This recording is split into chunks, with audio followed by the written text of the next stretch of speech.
వార్త 25వ అధ్యాయము మొదటి 13 వచనాలు ధ్యానించుకొని ఆరాధనలోకి వెళ్దాం.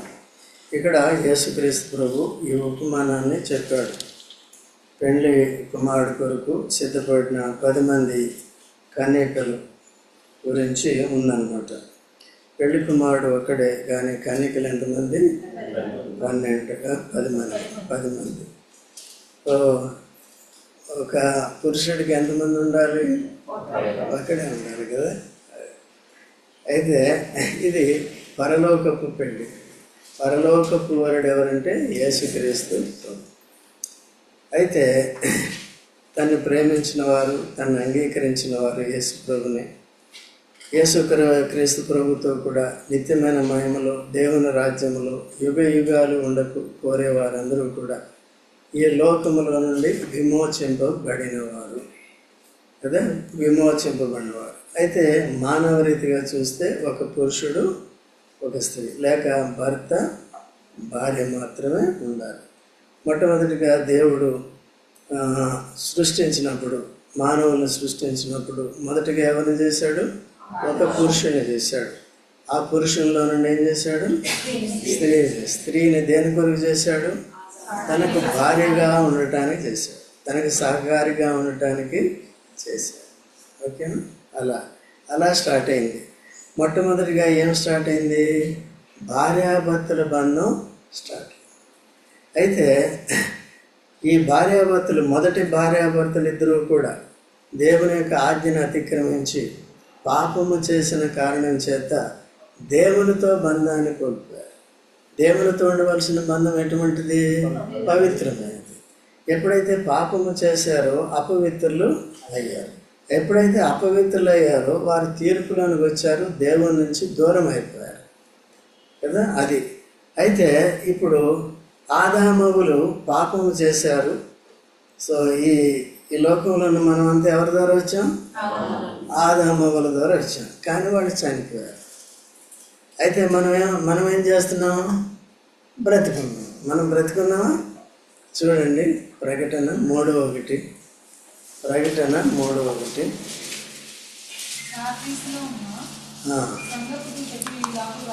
ఇలాగ రాయము,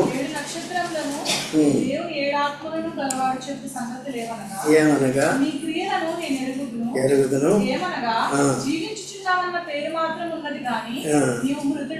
చూసారండి, మనం బ్రతికున్నాం కదా, కానీ మనం చచ్చిపోయాం. దేంట్లో చచ్చిపోయాం? మనం ఆత్మలో చచ్చిపోయాం. దేన్ని బట్టి చచ్చిపోయాం? ఆదామవులు పాపం చేసి మనల్నికైనా వాళ్ళు చచ్చిపోయారు. ఇప్పుడు మనల్ని ఎవరు విమోచించాలి? ఎవరు మనల్ని పరిశుద్ధపరచాలి? ఎవరు మనల్ని పరలోకానికి వారసులుగా చేయాలి? అందుకనే దేవుడు ఏం చేశాడంటే, ఇప్పుడు పాపులైన మనల్ని అందరినీ రక్షించి ఒక స్త్రీగా, లేక యేసు ప్రభు వరించబోయే సంఘముగా అనేకులు సమకూర్చి ఒకటిగా చేస్తాడు. ఒకటిగా చేయటం అంటే అర్థం ఏంటి? చూడండి, ఎఫెసీయులకు రాసిన పత్రిక 4వ అధ్యాయం 5వ వచనం చదవండి. ప్రభువు ఒక్కడే, విశ్వాసం ఒక్కటే, బాప్తిస్మం ఒక్కటే, ఒక్కడే,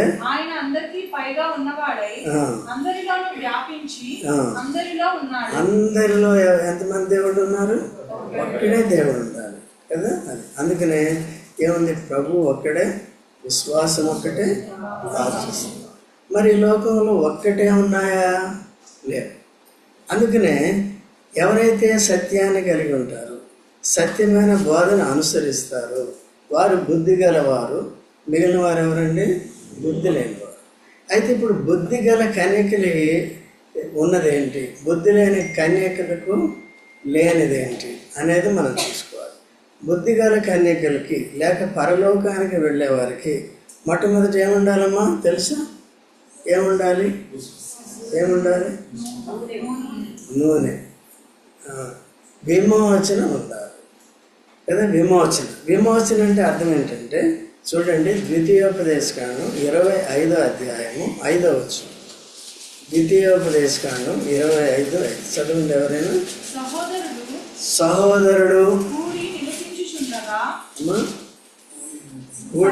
సహోదరుడు నివసించుచుండగా వారిలో ఒకడు సంతానము లేక చనిపోయిన ఎడల భార్య అన్యుని అంటే వేరే వారిని చేసుకోకూడదు. పెనిమిటి సహోదరుడు పోయి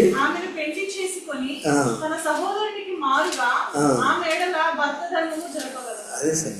ఇప్పుడు ఒక స్త్రీకి వివాహం అయింది, 2 కుమారులు ఉన్నారు. ఎవరు? ఒక తల్లిదండ్రులకి. ఆ కుమారులో మొదటి కుమారుడు ఏం చేశాడంటే ఒక స్త్రీని పెళ్లి చేసుకున్నాడు. అయితే పెళ్లి చేసుకున్న కుమారుడు ఏమైపోయాడు? ఇప్పుడు ఆమె సంగతి ఏంటి మరి? ఆమె పరిస్థితి ఏంటి? ఇప్పుడు మనం లోకంలో మనల్ని ఎవరికన్నారు? ఆదాము కన్నాడు. ఏమయ్యాడు? మరి మన సంగతి ఏంటి? దేంట్లో కన్నాడు మనల్ని? మన గతి ఏంటి? శాశ్వత కాలం ఎక్కడికి వెళ్ళాలి మనం? కదా అవివాహితులుగా ఉండాలి. అంటే ఎలా ఉండాలి? ఇంకో మాటలు చెప్పాలంటే విడోగా ఉండాలి, విడోయర్గా ఉండాలి. అంతేనా? భర్త లేని వాడిగా ఉండాలి, భార్య లేని. అంటే ఆత్మీయ భాషలో ఏదైతే ప్రకృతి సంబంధంగా ఉందో అది ఆత్మ సంబంధంగా కూడా ఉంటుంది. ఇప్పుడు ఇది మనం మాట్లాడుకునేది ఆత్మ సంబంధమైన బంధుత్వం గురించి మాట్లాడుతున్నాం. అయితే ఇక్కడ ధర్మశాస్త్రంలో ఉంచిన విధి ఏంటయ్యా అంటే, ఒకవేళ సహోదరుడు అది పెళ్లి చేసుకుని చనిపోతే సహోదరుడు రెండో వాడు ఏం చేయాలి? దీన్ని ఏంటంటే సమీప బంధువు అంటారు. ఓకే, వారు కూడా లేనప్పుడు ఆ బంధుత్వంలో రిలేషన్స్ ఉంటాయి కదా, బ్లడ్ రిలేషన్స్, అట్లా వెళ్తుంది. దీన్ని మనం ఇంకా క్లియర్గా అర్థం చేసుకోవాలంటే అందరికీ తెలిసిందే రూత్ కదా. రూత్ ఎక్కడిది? మోయాబీరాలు కదా. మనం ఎక్కడ వాళ్ళం? మనం కూడా లోక సంబంధం. ఆమె కూడా ఎటువంటిది? లోక సంబంధి. ఆమె నిజదేవుని యెహోవాను, నిజదేవుని సృష్టికర్తను ఎరగదు. కాబట్టి ఆమె విగ్రహారాధన చేసిందో, ఇంకోటి చేసింది. మొత్తానికి దేవుణ్ణి ఎరగందిగా. అయితే ఒక సంగతి జరిగింది ఏంటి అంటే, ఎలిమెలెకు నయోమి తన 2 కుమారులను తీసుకుని రూతు గ్రంథం 1వ అధ్యాయంలో 1 నుండి కూడా ఎక్కడికి వెళ్ళారు? వాళ్ళు యూదా బెత్లెహేము నుండి, అంటే వాళ్ళు యూదులు ఎక్కడికి వెళ్ళారు అంటే నిజమైన దేవుణ్ణి కలిగిన వారు. దేవుడు ఎప్పుడైతే అక్కడ కొద్దిగా కరువు వచ్చింది, వారి విశ్వాసాన్ని పరీక్షించటానికి లేక వారిని తిరిగి సమకూర్చుకోవటానికి. న్యాయాధిపతుల దినాల్లో దానికంటే ముందేముంటుంది? న్యాయాధిపతుల దినాల్లో ఇశ్రాయేలీయులకి రాజు లేడు కనుక ఎవరిష్టానుసారంగా వాళ్ళు జీవించారు, ప్రవర్తించారు. దేవునికి లోబడలేదు, దేవుని ఆలోచన కొరకు కనిపెట్టలేదు. దేవుడు ఏంటంటే వారిని పరీక్షించడానికి, వారిని శ్రమల ద్వారా అతన్ని తిరిగి ఆకర్షించుకుని సమకూర్చుకోవడానికి కరువుని అనుమతిస్తే, వీరు స్వబుద్ధిని ఆధారం చేసుకుని ఎలిమెలెకు నయోమి 2 కుమారులు ఎక్కడికి వెళ్ళిపోయారు? లోకంలోకి వెళ్ళిపోయారు. అదే అంతగా ఇంకొక ఉపమానం కూడా ఉంటుంది కదా యేసుప్రభు. ఒక ఆయన యెరూషలేము నుండి ఎక్కడికి వెళ్ళాడంట? ఏమైంది? ఏమైనా బాధపడ్డా? ఎరు అంటే పట్టణం, శాల్యం అంటే సమాధానం. అంటే సమాధాన పట్టణంలో నుండి ఎక్కడికి వెళ్ళిపోయాడు? శాపగ్రస్తమైన దాంట్లోకి వెళ్ళిపోయాడు. ఎక్కడైతే దుఃఖం ఉంటుందో, శ్రమ ఉంటుందో, ఆ బానిసత్వం ఉంటుందో అక్కడికి వెళ్ళిపోయాడు. ఎక్కడైతే నిరీక్షణ ఉండదో అక్కడికి వెళ్ళిపోయాడు. ఇక్కడ ఉంటే నిరీక్షణ ఉంటుంది. నిరీక్షణ ఆస్పదమైన దేవుడు వారితో ఉన్నాడు. శ్రమల్లో కూడా ఏముంటుంది? నిరీక్షణ ఉంటుంది. వారు నిరీక్షణ కోల్పోయి విశ్వాసాన్ని పరీక్షించినప్పుడు వారు తమ ఇష్టానుసారంగా జీవించకుండా, వారి ఆలోచన బట్టి వెళ్ళిపోకుండా తిరిగి దేవుని వైపు తిరగాలని ఆయన కరువును అనుమతిస్తే వీళ్ళు చక్కగా ఏమైపోయారండి? టోటల్ ఫ్యామిలీ ఎంతమంది? 4 వెళ్ళిపోయారు. వాళ్ళ కుమారుల పేర్లు తెలుసా? చూడకుండా చెప్పండి. మహలోను కిలియోను. వెరీ బాగా చెప్పారు, గుడ్. కాబట్టి మహలోను కిరియా ఎక్కడికి వెళ్ళిపోయారు నలుగురు? మోయాబులోకి వెళ్ళిపోయారు. శాపగ్రస్తమైన పట్టణంలోకి వెళ్ళిపోయారు. ఇంకొక మాటలో చెప్పాలంటే లోతు వంశము. లోతు వంశం ఏ వంశం అండి? అది జారత్, బాగా చెప్పావు. జారత్వంలో పుట్టిన సంతానం అది. కాబట్టి అక్కడికి వెళ్ళిపోయిన తర్వాత ఆ స్త్రీని పెళ్లి చేసుకున్నారు. మొదట ఆమె పేరేంటి? మొదట వార్పానా? రెండో ఆమె పేరేం పేరు? కాబట్టి ఇప్పుడు రూత్ పెద్దదా చిన్నదా? చిన్నది. బాగా చెప్పారు. అయితే 2 కుమారులు చనిపోయారు. తర్వాత నయోమి భర్త కూడా చనిపోయారు. మరి ఏమైందో మనకు తెలియదు. మొత్తం ముగ్గురు ఒకేసారి వెళ్ళిపోయినట్టుగా ఉన్నారు. ఎక్కడికి వెళ్ళిపోయారు? మోయాబులోకి వెళ్ళిపోయారు. తర్వాత ఇప్పుడు వీళ్ళిద్దరూ మిగిలారు, మనకు తెలుసు. అయితే వీళ్ళిద్దరూ రూతుని బట్టి ఆమె అక్కడ భక్తి నేర్చుకుంది. ఏమే వాళ్ళు వెళ్ళిపోయినప్పటికీ కూడా ఈ నయోమి అక్కడ దేవతలు కానీ అక్కడ వాటి వైపు తిరిగింది. ఎప్పుడు కూడా తన దేవుని గురించే తాను బోధించేది. ఆ విధంగా ఏమైపోయిందంటే ఇక వెళ్ళిపోయిన తర్వాత నేను తిరిగి వెళ్ళిపోతున్నాను. ఎక్కడికి? యూదా నా దేశంలోకి నేను వెళ్ళిపోతున్నాను. కాబట్టి మీరు ఇక్కడే ఉండి హాయిగా ఉండి ఇంకో పెళ్లి చేసుకుని ఇక్కడే ఉండండి అని చెప్పింది. కాబట్టి అది కూడా మనం టెస్ట్ చేయటానికి. ఎందుకంటే ఎప్పుడు కూడా దేవుడు బలవంతంగా ఎవరిని అంగీకరించు. ఇప్పుడు కూడా మనం బలవంతంగా దేవుడు భక్తిని అంగీకరించేవాడు కాదు. భక్తి ఎప్పుడు కూడా ఎలా ఉండాలి? భక్తి ఎప్పుడు ఎలాగుండాలి? స్వచ్ఛందంగా ఉండాలి. ఆరాధన ఎప్పుడు ఎట్లా ఉండాలి? అందుకనే కాదు నోరు మూసుకో, ఎవరు చెప్పకుండా నోరు మూసుకొని కూర్చుంటారు సార్. నోరు తెరిచి ఏం చేయాలి? ఆరాధన చేయాలి. ఓకేనా? అది భక్తి. భక్తి ఏమిటంటే వస్తారు, కూర్చుంటారు. సిస్టర్స్ అయితే మనం చేస్తూ ఉంటారు, బ్రదర్స్ అయితే చేయరు. ముందు ఎవరు చేయాలి? అట్లా హుషారుగా చేయాలి. Okay, you must participate in the worship. ఎవరు? పురుషులు, స్త్రీలు, లేక సహోదరులు, సహోదరులు, ఆత్మీయ భాషలో అందరూ కూడా చేసేది నేర్చుకోవాలి. వెళ్ళినప్పుడు ఇద్దరు కూడా మేము కూడా వస్తామన్నారు కొంతసేపు ఇద్దరు. తర్వాత ఏమైంది? బాగా ఇంకేమేమి ప్రెషర్ చెప్పింది, బాగా పరీక్షిస్తుంది ఇంకా వాళ్ళని. చెప్పినప్పుడు వార్ప ఏం చేసిందంటే ముద్దు పెట్టుకుని తిరిగి లోకంలో సెటిల్ అవుతాను, పరలోకం అవసరం లేదు అని తెలియదు అనమాట. ఆమె ఎవరు చెప్పండి? వార్ప ఎవరు చెప్పారు? బుద్ధి లేని నువ్వు కాదు కదా. కాబట్టి బుద్ధి లేని కన్యక.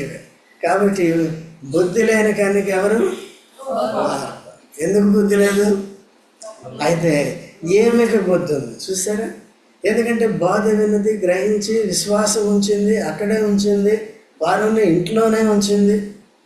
వెళ్ళిపోయినప్పుడు అప్పుడు మంచి మాట చదవండి. రూతు 1:12-11 చూడండి. 11 ఎన్నో వచనమ్మా?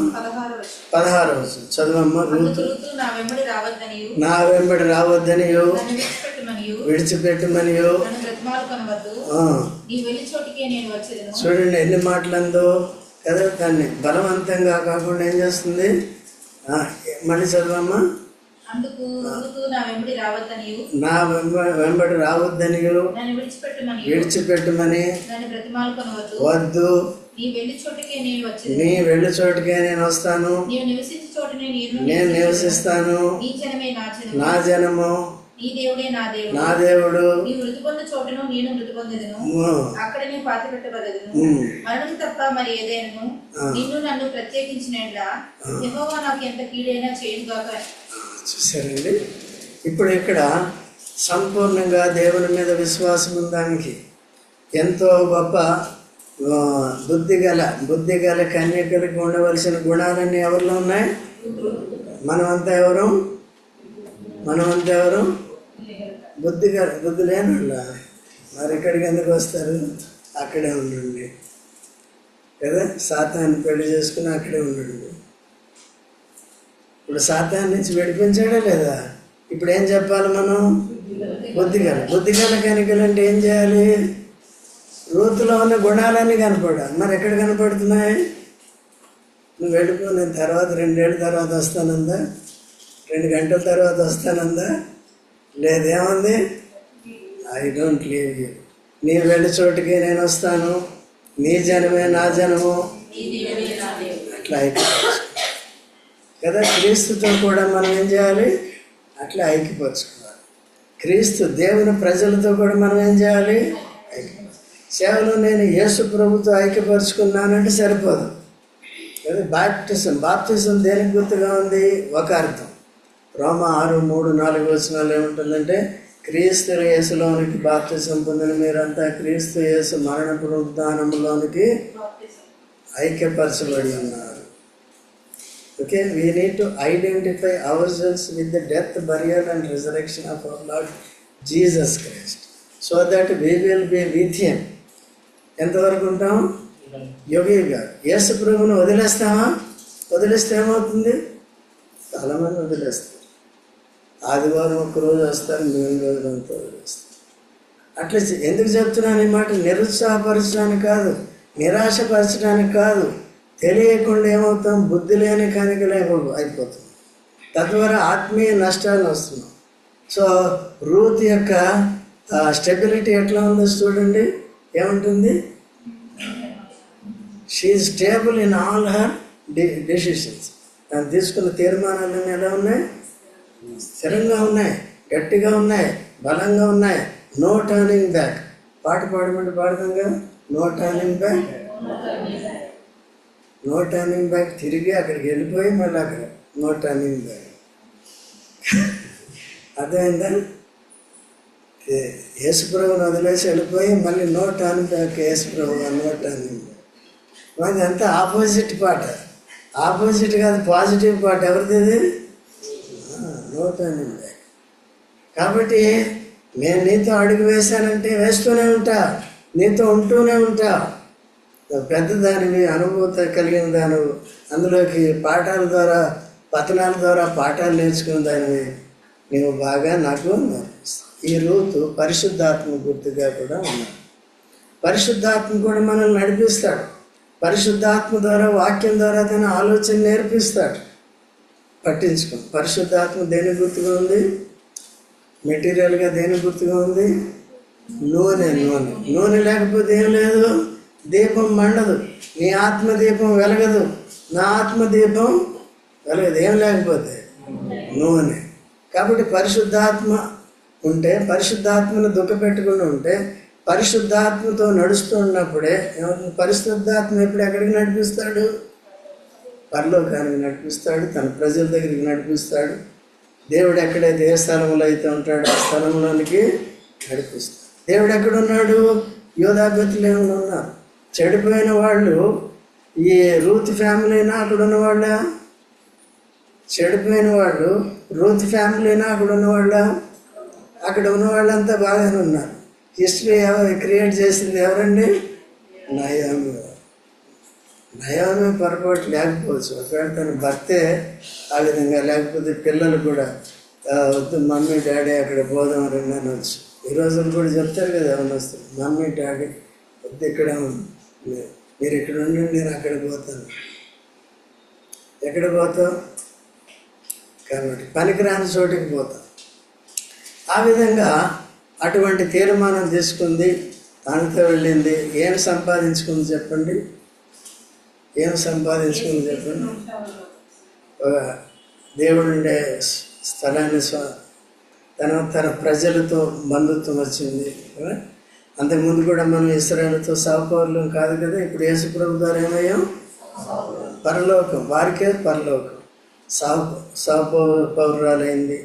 రెండోది ఏమైందంటే తాను ఎంత పవిత్రతను కాపాడు కదా. ఆమె నయోమి చెప్పిన రీతిగా నయోమి దగ్గర పర్మిషన్ తీసుకుని బోయాజ్ యొక్క పొలంలోనికి వెళ్ళింది. పరిగెరు.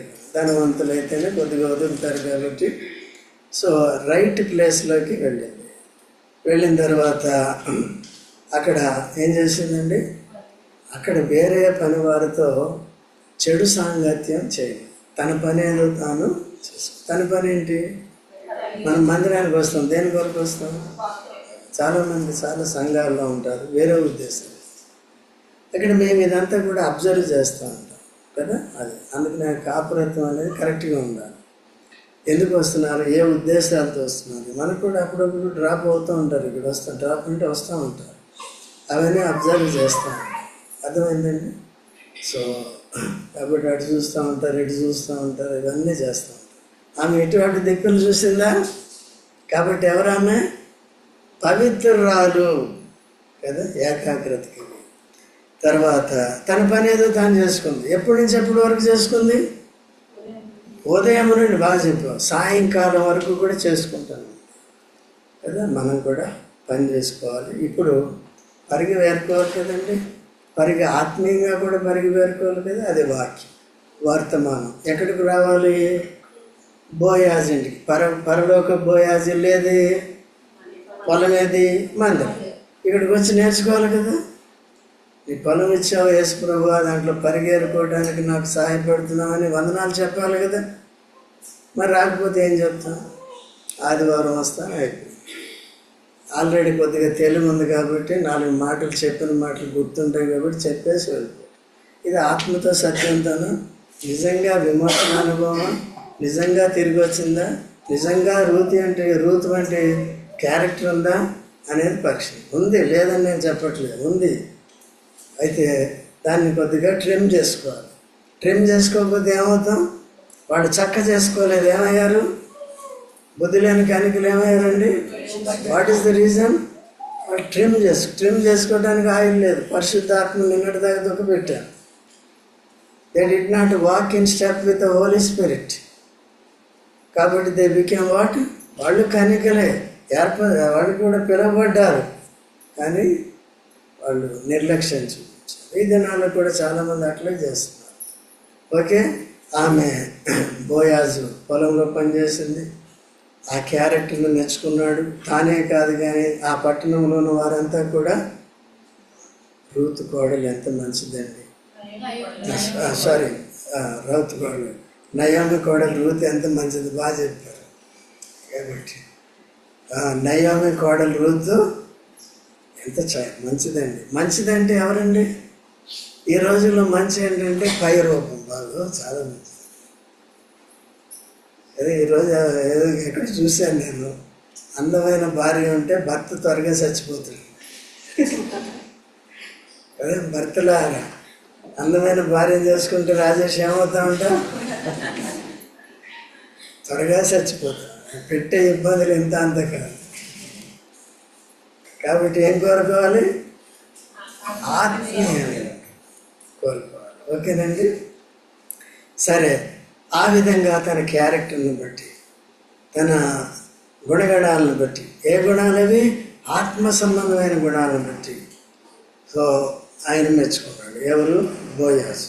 బోయాజు పరలోకపు యేసుక్రీస్తు ప్రభుకి, వరుడైన యేసు ప్రభుకి ముంగుర్తిగా ఉన్నాడు కదండి. ఈయన భౌతికంగా రూతు కొరుకుంటే సంఘం మన కొరకు ఎవరున్నారు?